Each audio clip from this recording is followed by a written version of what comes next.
Hello and welcome to this segment of 71 Magazine. I'm your host, Jamie Rafferty. We'd like to thank OMU for serving as an underwriter for this segment. And with us from OMU is our friend Sonia Dixon. Hey, Sonia. Hello. You know, Sonia, I don't know if you have anything to do with this or not, but it is getting colder and the holidays are coming. How did that happen? I don't know. How did that happen? And I'm so surprised. I know. It's like it doesn't happen annually. Exactly.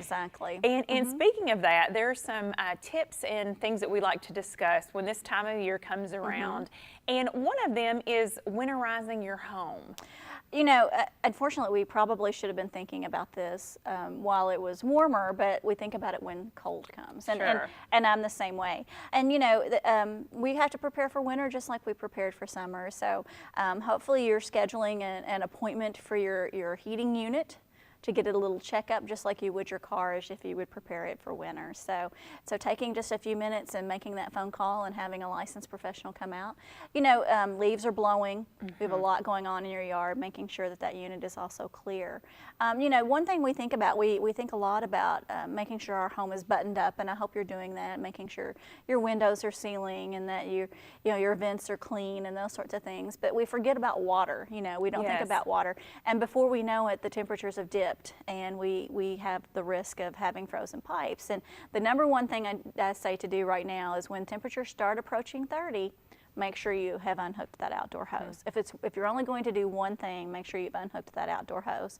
A lot of people, that's where their vulnerability is in their home. Even if you have one of the backstops that's supposed to not let it freeze past that, you just don't want to take the risks. Unhook your hose. You can always hook it back up if it gets warmer and you decide you're going to need it. Well, and this year has been exceptionally warm into the fall, and so I know people, I've seen many people that have been washing their cars and they're still using that outdoor hose regularly. But it can go from warmth to cold just well, like you that. know, you start out your morning in a sweater. By the afternoon, you've shed the sweater, and by the evening, you have it back on. We have such temperature fluctuations. So, you know, unhook it. Unhook that hose. And speaking of those temperature fluctuations, I know a lot of people, especially this year, I'm going to say, have really had the ability to put off turning that heater on in their home or starting that furnace. But in the evening, it gets a little chilly, and they may be pulling out these space heaters. Can you talk to us a little bit about those? You know, space heaters, we use one in my home. They're certainly great, particularly if and especially some in older homes, you have colder areas of your home, or maybe you feel like you just need the temperature a little warmer while you're watching TV. And they're great. They're very, very helpful. Most of the ones that are used now are the type that are electric and plug in. You know, you used to have a lot of kerosene and other fuel and that sort of thing. That's a whole other ball of wax that we'll talk about. But you know, the space heaters, as I said, they're wonderful. One thing that we have to remember though is that they do use actually even more electricity sometimes than your unit does, you know, per the time that you're using it and what you're getting out of it. So don't be surprised if that's going to increase your bill.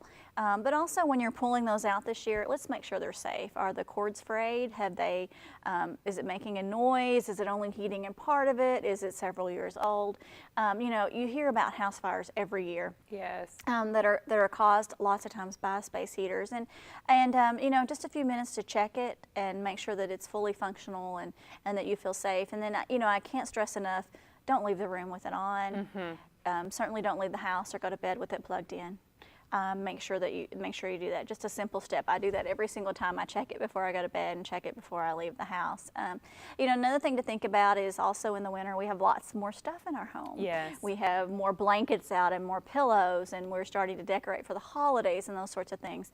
You want to keep those heaters well away from, you know, even anything flammable, boxes, furniture, drapery, anything like that. And you know, they get warm, and you know, you're away from it and it feels cozy, but as you get closer, you can tell that can certainly start a fire. Absolutely. And you know, one of the things that you said is during this time of year, we do see our house fill up with more things, decorations. And we've talked before about even lighting. We see people, I saw Halloween trees this year, and I've been told that people will go from having a pumpkin on their tree to turkeys to Christmas.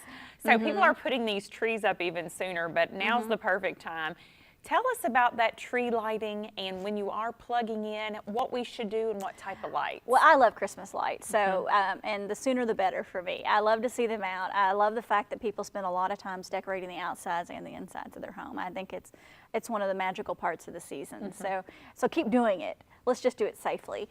You know, when you're doing your Christmas tree inside, whether it's real or artificial, some have the built-in lighting now. I understand that. You know, we're old school. We still put lights on our tree. I mean, no more than 3 strands end to end. I know that that's a little bit of a headache. You have to stop and think about what you're doing, but they're not built to do any more than that. So, you know, and as you're looking at counting those 3 strands end to end, are they frayed? Are you having a problem? Is there a short in any way? You know, Christmas lights are very, very affordable. Yes, they are. You know, and certainly you can recycle those lights and toss them. You know, don't pull out the electrical tape. Don't start, you know, wobbling bulbs. Assume that they're not safe and move on. You know, the other thing is to make sure that you plug them into a power strip.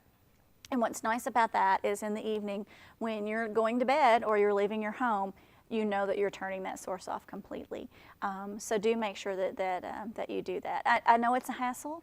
I know that, and you know, for instance, you know, I get to going and I just need one more strand. I can hook that in. But certainly they make green extension cords that you can creatively hide and certainly do that. So just take a few extra minutes and be safe. With that, people do take the decorating outside, and it's not the same kind of light always. You need to make sure that they're rated for outside. There is an Underwriters Laboratory recommendation on each box of lights. So make sure you're using outdoor lights outside and indoor lights inside. The same extension cords don't work either. Yes. Remember that you need to have a stronger extension cord and one that can handle the weather. So something that you would be comfortable using outside. They used to be orange for years. I know that really deterred a lot of people, but there are green ones and other colors out there now. So certainly, and then, you know, the 3-strand end to end. That's what I was going to say. Make sure that you do that. You know, the other thing to think about when you're hanging those Christmas lights is make sure you look up and you look down. You know, if you're moving a ladder around, there are lines coming into your home, not just power lines, but lots of other lines. Yes. So make sure that you're very, very safe and that you're being very careful in what you do. I know there are many tips that you have. Do you all put those up throughout this season so people can?